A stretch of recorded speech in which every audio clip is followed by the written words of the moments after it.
Hey guys, स्वागत है आपका एक बार फिर से आपके अपने चैनल फैक्टोजेन पे, जहाँ पर आपको मिलेंगे दुनिया भर के सभी फैक्ट। तो जैसा कि आप सभी जानते ही हैं कि अमेरिका में इलेक्शंस जोरों शोरों पर हैं।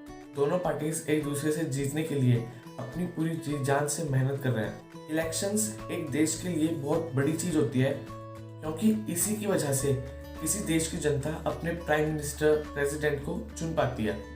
और इलेक्शंस ही किसी कंट्री का फ्यूचर डिसाइड करते हैं कि वो कंट्री अब डेवलप होने वाली है या और नीचे उसकी इकोनॉमी जाने वाली है। तो इसीलिए हम आज बात करने वाले हैं अमेरिका की इलेक्शन हिस्ट्री के कुछ ऐसे फैक्ट्स के बारे में जो आपको नहीं पता होगा। लेकिन सबसे पहले वीडियो को अभी पॉज कीजिए, कमेंट में जाइए और अगर आपको मुझसे या मेरे चैनल से रिलेटेड कोई भी क्वेश्चन पूछना है तो उसको कमेंट में पूछिए, क्योंकि हमारी Q&A वीडियो आने वाली है। आप सभी जानते ही होंगे कि इंडिया में इलेक्शंस का कोई भी फिक्स्ड टाइम नहीं है। मींस इंडिया में इलेक्शंस किसी भी समय पर हो जाते हैं, पर लेकिन अमेरिका में इलेक्शंस का समय एक फिक्स टाइम रखा गया है। जी हाँ, नवंबर महीने के पहला ट्यूसडे जो भी होगा उसी दिन इलेक्शन शुरू होंगे। जैसा कि आप इसी साल का एग्जांपल ले सकते हैं कि इस साल ये नवंबर महीना ही चल रहा है और इस साल पहला ट्यूसडे यानी कि 3 नवंबर को अमेरिका के इलेक्शन शुरू हुए थे। क्या और किसी देश में भी ये रूल है? नहीं।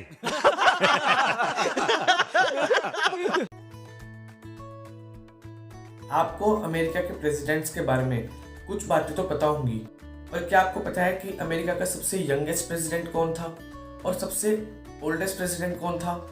तो अमेरिका का सबसे यंगेस्ट प्रेसिडेंट थे थियोडर रूजवेल्ट, जो कि 42 इयर्स यानी कि 42 साल के थे। और अमेरिका के सबसे ओल्डेस्ट यानी उम्रदराज प्रेसिडेंट थे Donald Trump. What the hell?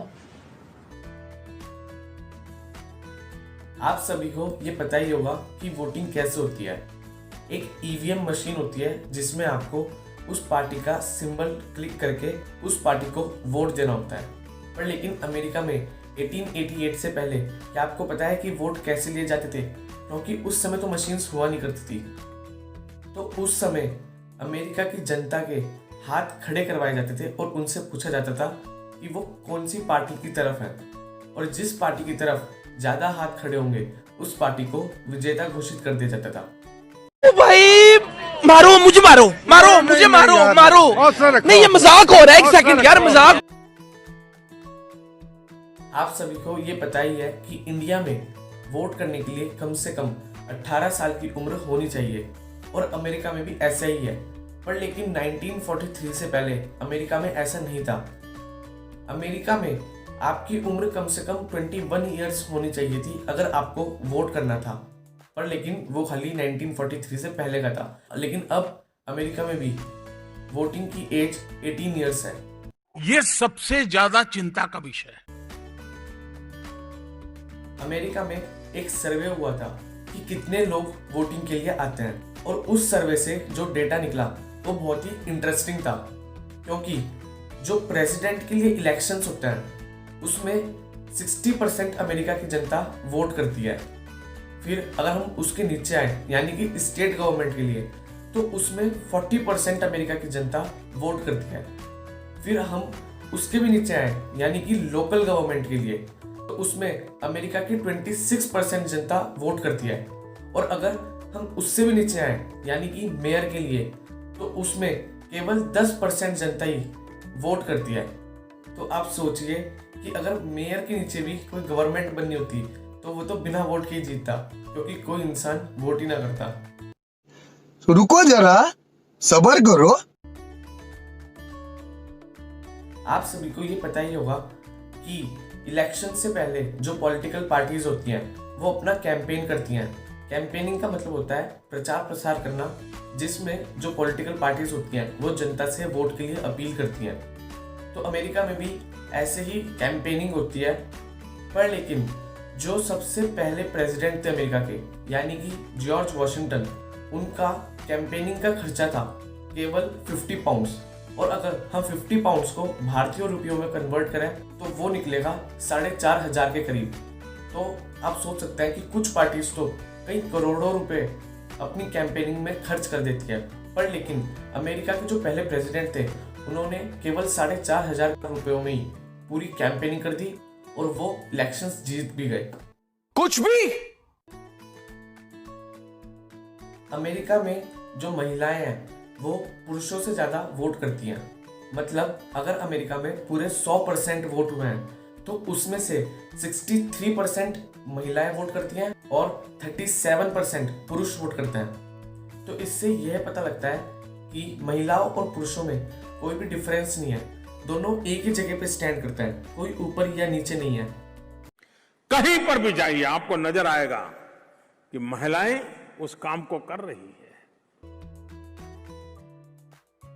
America के जो सबसे पहले मेल प्रेसिडेंट थे उनका नाम था जॉर्ज वॉशिंगटन और अमेरिका की सबसे पहले जो फीमेल प्रेसिडेंट थी वो थी विक्टोरिया वुडहल।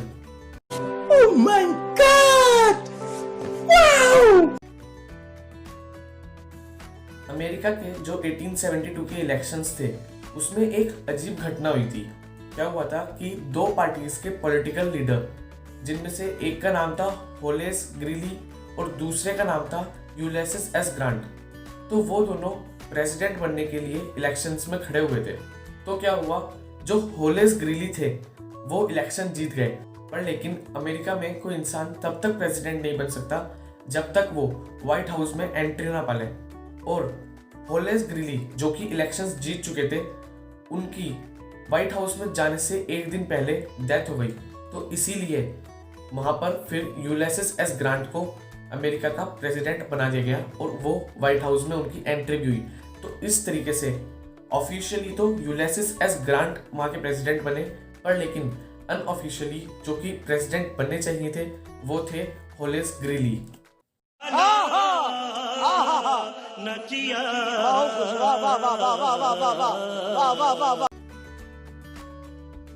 अमेरिका में एक एक वोट की बहुत ज्यादा अहमियत है और इसका आप इसी बात से अंदाजा लगा सकते हैं कि अमेरिका के जो एस्ट्रोनॉट्स हैं वो भी ईमेल के द्वारा वोट करते हैं। तो आप इसी बात से पता लगा सकते हैं कि अमेरिका में इलेक्शंस की कितनी ज्यादा अहमियत है। कौन है ये लोग, कहां से आते हैं? तो चलिए आज के लिए बस इतना ही। अगर आपकी वीडियो अच्छी लगी तो इसको लाइक कर दीजिए, साथ ही साथ इसको दूसरे लोगों के साथ भी शेयर कीजिए। और अगर आपने अभी तक हमारे चैनल को सब्सक्राइब नहीं किया तो चैनल को भी सब्सक्राइब कर लीजिए और बेल नोटिफिकेशन आइकन को भी ऑन कर लीजिए, ताकि हम जब भी कोई वीडियो अपलोड करें तो आपको वो मिल सके। और हाँ, मैं आपको एक बार फिर बता देता हूँ कि अगर आपको मेरे बारे में या इस चैनल के बारे में कुछ भी पूछना है तो आप कमेंट में पूछिए, क्योंकि हमारी Q&A वीडियो आने वाली है। तो चलिए मिलेंगे अगली वीडियो में, तब तक के लिए बाय।